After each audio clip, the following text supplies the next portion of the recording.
Good afternoon. First of all, I would like to express my gratitude to EUROSPINE for granting us the opportunity to present our study remotely, given the unfortunate circumstances in our country, Lebanon, that have prevented us from traveling to Vienna. We have nothing to disclose. It is well established that patients with adolescent idiopathic scoliosis exhibit altered walking behaviors, primarily characterized by reduced shoulder and pelvic mobility during gait.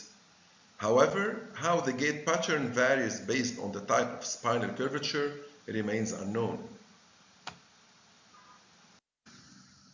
Thus, the aim of the study was to investigate preoperative kinematic strategies and compensatory mechanisms in AIS with different types of curvature during walking.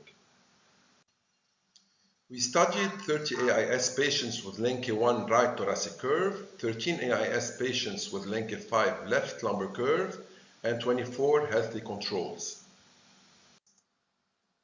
All subjects underwent biplanal radiographs with the calculation of standard 3D spinopelvic and postural parameters.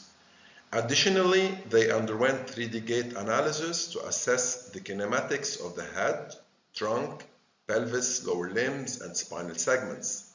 Lastly, all participants filled 4 health-related quality of life questionnaires. Kinematic data were compared across the 3 groups, and correlations between various variables were thoroughly examined. Patients with AIS Lenke 5 were observed to exhibit compensation at the levels of the pelvis and lower limbs. In response to lumbar bending to the right, these individuals tend to increase pelvic frontal plane mobility and develop internal rotation of the right foot, facilitating dynamic alignment during forward gait progression. Patients with AIS Lenke 1 exhibited a chain of compensatory patterns with the thoracic and lumbopelvic segments bending to the left and the lumbar segment bending to the right. These spinal compensations resulted in reduced frontal mobility of the lumbopelvic region. Additionally, AIS Lenke 1 patients demonstrated a rightward head shift as indicated by the increased frontal ODHA. Furthermore, the reduced thoracic kyphosis observed in static radiographs was sustained during gait. Additionally, in the horizontal plane, there was an increased rotation of the shoulders plane to the left. Regarding the correlations, we identified significant correlations between gait abnormalities, radiographic parameters, and quality of life scores.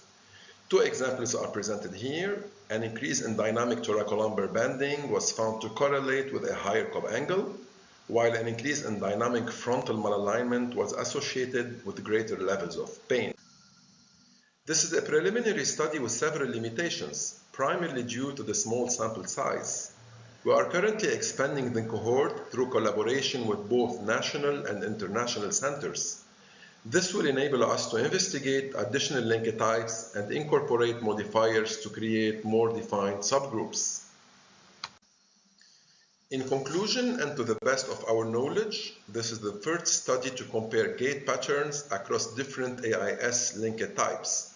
We can state that various AIS curve patterns exhibit distinct walking behaviors, with Lenke 5 patients compensating primarily at the pelvis and lower limb levels, while Lenke 1 patients compensate mainly at different spinal segments.